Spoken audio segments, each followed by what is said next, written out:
Ahojte, pozdravujem vás, vítajte opäť na mojom YouTube kanáli, vítajte pri ďalšom z mojich unboxingových videí. Dnes ešte nahrávam bez mikrofónu, pretože som si ho zabudol, tak dúfam, že ten zvuk nebude nejaký zlý, ale urobím všetko, čo je v mojich silách, aby bol taký, aký má byť. Pretože dneska by som sa chcel venovať tretej najvyššej triede a pôjdeme do nemeckej značky a pôjdeme do kategórie komfort, pretože myslím si, že tieto kopačky si zaslúžia veľkú pozornosť. Pretože už keď som mal na nohách elitky, pro verziu, tak myslím si, že tretia trieda nebude o nič iná a tú definíciu komfortu potvrdia v plnej sile. A mám tu totižto Adidas Copa Pure, avšak teda tú tretiu triedu s názvom League. A tieto kopačky už nájdeš na 11 Team Sports s tým, že myslím, že cenovka sa začína hýbať okolo 85 €, ale to je cenovka, ktorou sa musíš ty orientovať, pretože ty používaš zľavový kód Kopackovo. Ak ťa zaujímu, tak dole pod videom bude slovenský link, bude tam aj český link a ja urobím teraz to, že prepnem kameru a ukážem vám unboxing a trošku vám ich popíšem.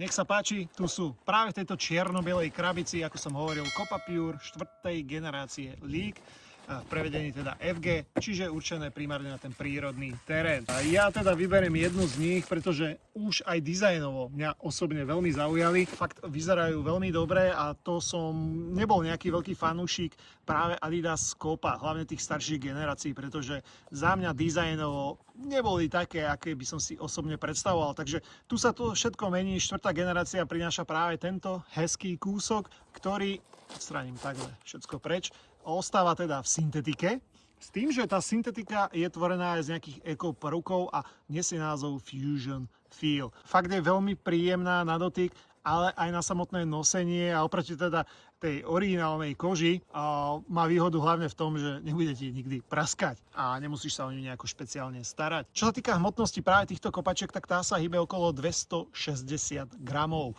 A ak chcete vedieť, koľko vážia elitky, tak tie sú, ak sa nemýlim, o 50 gramov ľahšie. Keď som už začal rozoberať práve ten zvršok Fusion Feel, tak musím uznať, že je tu cítiť aj grip, ktorý samozrejme není nejaký extra výrazný. Je to grip taký, aby ti tá lopta hlavne z tej nohy sa nejako nezošmykla. Takže je to taký, že základný grip, ktorý nesklame, ani nejako extra nepoteší. Je to fakt taký, že dobrý pomyselný stred.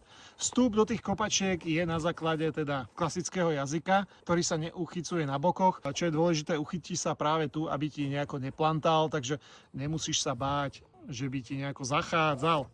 Určite odporúčam to viazanie dávať až na poslednú dierku, tým pádom tá noha v tej kopačke je ešte lepšie fixovaná. Čo určite oceňujem je práve to vnútro. Fakt, že dali si na tom záležať, aj napriek tomu, že to je tretia trieda, to uchytenie v oblasti päty je viac než dobré, zároveň je aj veľmi komfortné, takže to zaradenie medzi komfortné kopačky si maximálne zaslúžia. Vložka, ktorá je vnútri, je pomerne dobre tlmená, dá sa vybrať a tá pomôže pri každom dopade, čiže každý ten dopad bude o mnoho príjemnejší. Čo sa týka podrážky, je veľmi podobná modelom Nike Tempo alebo Puma King. Sú tu obratové štuple, sú tu záberové štuple, takže podpora šťastie, rýchlosti, obratnosti im samozrejme nebude cudzia.